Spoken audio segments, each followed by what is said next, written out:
हम सब अपनी जिंदगी कुछ रूल्स के हिसाब से जीते हैं, पर क्या हो अगर असली नियम हमसे छिपाए गए हों।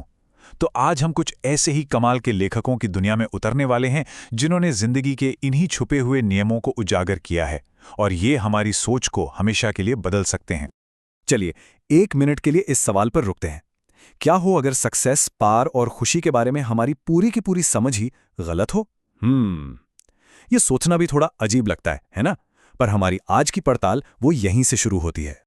अक्सर होता क्या है कि हम समाज के बनाए रास्तों पर ही चलते रहते हैं, ये सोचे बिना कि इन्हें बनाया किसने है। लेकिन कुछ जबरदस्त थिंकर्स हुए हैं जिन्होंने पर्दे के पीछे झांका और उन असली नियमों को खोज निकाला जो असल में पावर, पैसा और हमारी आदतों को कंट्रोल करते हैं। तो चलिए सबसे पहले बात करते हैं पहले छिपे हुए कोड की, और वो है पावर। देखिए, ये सिर्फ किसी बड़ी पोजीशन या अधिकार के बारे में नहीं है। ये एक स्ट्रैटेजिक गेम है जिसके अपने नियम हैं, और ये नियम अक्सर लिखे नहीं जाते। ये नियम सुनने में थोड़ा कठोर लगता है ना? रॉबर्ट ग्रीन अपनी किताब शक्ति के 48 नियम में ऐसे ही कई विवादास्पद नियमों की बात करते हैं।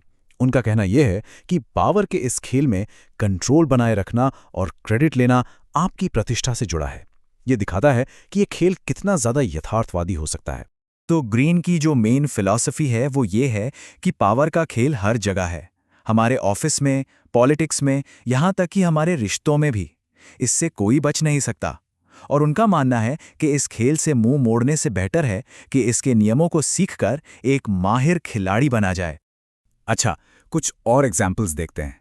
अपने इरादों को छिपाना, अपनी प्रतिष्ठा की हर कीमत पर रक्षा करना, ये सब दिखाता है कि ग्रीन का फलसफा कितना सोचा समझा है। मतलब हर कदम बहुत सावधानी से उठाना जरूरी है। ओके, तो पावर से अब शिफ्ट करते हैं पैसे की तरफ। रॉबर्ट कियोसाकी ने हमें पैसे के बारे में सोचने का एक बिल्कुल ही नया तरीका दिया है, और यहीं पर सोच का सारा फर्क साफ नजर आता है।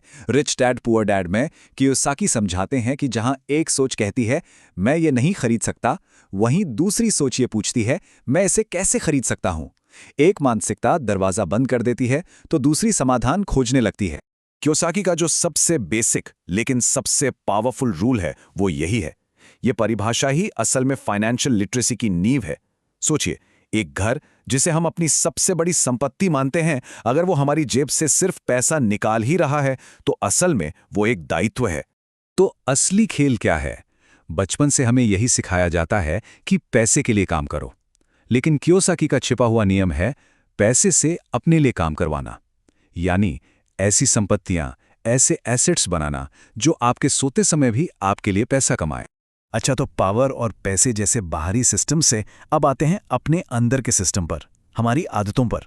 जेम्स क्लियर हमें सिखाते हैं कि इसमें भी एक छिपा हुआ कोड है। तो जेम्स क्लियर का जो फ्रेमवर्क है वो बड़ा इंटरेस्टिंग है। वो बताता है कि हम अक्सर गलत जगह से बदलाव शुरू करते हैं। हम सीधा गोल पर ध्यान देते हैं, जैसे मुझे 10 किलो वजन कम करना है। लेकिन असली और टिकने वाला बदलाव तब होता है जब हम अपनी पहचान बदलते हैं और ये सोचना शुरू करते हैं कि मैं एक स्वस्थ इंसान हूं। असली लक्ष्य मैराथन दौड़ना नहीं, बल्कि एक धावक बनना है। ये एक लाइन ही सब कुछ बदल देती है। हर बार जब कोई दौड़ने जाता है तो वो सिर्फ एक्सरसाइज नहीं कर रहा होता, बल्कि वो एक रनर होने के लिए वोट डाल रहा होता है। हर छोटी आदत हमारी नई पहचान को और मजबूत करती जाती है। और जब हम अपनी आदतें और पहचान बदल रहे होते हैं तो एक सवाल उठता है, किस दिशा में?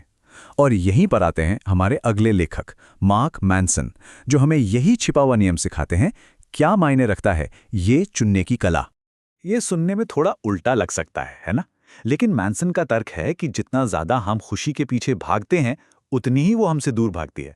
पर जब हम जिंदगी की मुश्किलों और नेगेटिव अनुभवों को स्वीकार कर लेते हैं तो हमें एक अलग तरह की शांति और संतुष्टि मिलती है। मैनसन जो सक्सेस की ट्रेडिशनल डेफिनेशन है ना, उससे पूरी तरह से पलट देते हैं। वो कहते हैं कि हमारी जिंदगी को हमारी उपलब्धियां नहीं, बल्कि हमारे संघर्ष डिफाइन करते हैं। आप किस चीज के लिए दर्द सहने को तैयार हैं, असल में यही तय करता है कि आप जिंदगी में क्या हासिल करेंगे। लेकिन हाँ, यहाँ एक शर्त है, सही संघर्षों को चुनना होगा। पॉइंट यह है कि हमें उन चीज़ों के लिए लड़ना चाहिए जो हमारे कंट्रोल में है, जैसे हमारी मेहनत, हमारी ईमानदारी, न कि उन चीज़ों के लिए जो हमारे कंट्रोल से बाहर हैं। तो इन सभी लेखकों से हमने क्या सीखा? चलिए इन सभी आइडियाज को एक साथ जोड़कर देखते हैं कि हम अपनी असलियत को फिर से कैसे लिख सकते हैं। तो ये रहा हमारा नया टूल किट। ग्रीन हमें सिखाते हैं कि दुनिया के खेल को समझो। कियोसाकी कहते हैं कि उस समझ का इस्तेमाल करके अपनी फाइनेंशियल आज़ादी बनाओ। क्लियर हमें रास्ता दिखाते हैं कि ये छोटी छोटी आदतों से अपनी पहचान बदल के होगा। और आखिर में मेंसन याद दिलाते हैं कि ये सब तभी मायने रखता है जब हम उन संघर्षों को चुनें जो हमारे लिए वाकई ज़रूरी हैं। और आखिर में ये सारे लेखक हमें एक ही चीज की याद दिलाते हैं, ज्ञान में, नॉलेज में एक अविश्वसनीय शक्ति होती है। एक सही आइडिया दुनिया को देखने का हमारा नजरिया और हमारी जिंदगी की दिशा पूरी तरह से बदल सकता है। तो सवाल यह है कि कौन से छिपे हुए नियम में सबसे पहले महारत हासिल की जाएगी? पावर के खेल को समझना, फाइनेंशियल लिटरेसी बढ़ाना, अपनी पहचान को फिर से बनाना, या फिर अपने मूल्यों को चुनना? शुरुआत कहाँ से होगी, ये फैसला अब आपका है।